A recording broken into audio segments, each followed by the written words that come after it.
আসসালামু আলাইকুম প্রিয় চট্টলাবাসী। আজ 21শে ফেব্রুয়ারি মহান শহীদ দিবস এবং আন্তর্জাতিক মাতৃভাষা দিবস।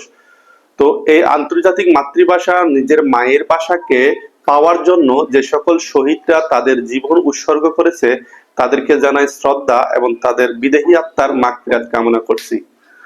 তো আজকের দেওয়া একটি বক্তব্যের অনুযায়ী বলা যায়, শিক্ষামন্ত্রী বলেছেন বাংলাদেশে 65টির বেশি ভাষা রয়েছে যেগুলো সংরক্ষণের জন্য ওনারা কাজ করবে।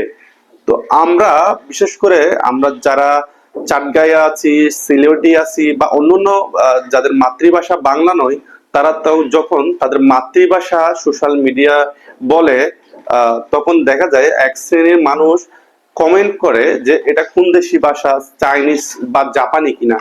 জিনিসটা আমাদের জন্য অনেকটা কষ্টদায়ক, কারণ সবারই তার নিজের মাতৃভাষা বলার অধিকার আছে এবং আপনি যেভাবে আপনার মাতৃভাষাকে শ্রদ্ধা করেন ঠিক তদ্রূপ অন্যের মাতৃভাষাকেও শ্রদ্ধা করাটা উচিত আমি মনে করি।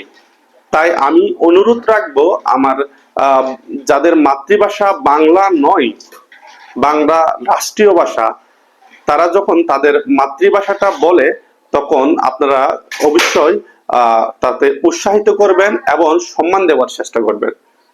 তো এই ছিল আমার আজকের কথা। তো শেষে আমি আমার মাতৃভাষায় বলতে চাই যে বেগুন নিজের মার ভাষারে ভালোবাসিবে দুনিয়ার মিজি যে দামি জিনিস আছে তার মধ্যে দি নিজের মার ভাষা একখান অনেক পৃথিবীর যে দেশের জন কেনা অনেক বাংলা বা ইংলিশ যা হন কিন্তু অনেক তৃতীয় নিমিডিব অনেক তখনও বুঝতে পারবেন যখন আত্মীয় স্বজন বা চাট গায়ে পাইবেন যখন ইবেলা হতা হইবেন অনেক যেতে যে শান্তি গান পাইবেন কিন্তু অন্য ভাষা হইলে না পাইবেন। তো এই হল যে আর কথা। আসসালামু আলাইকুম।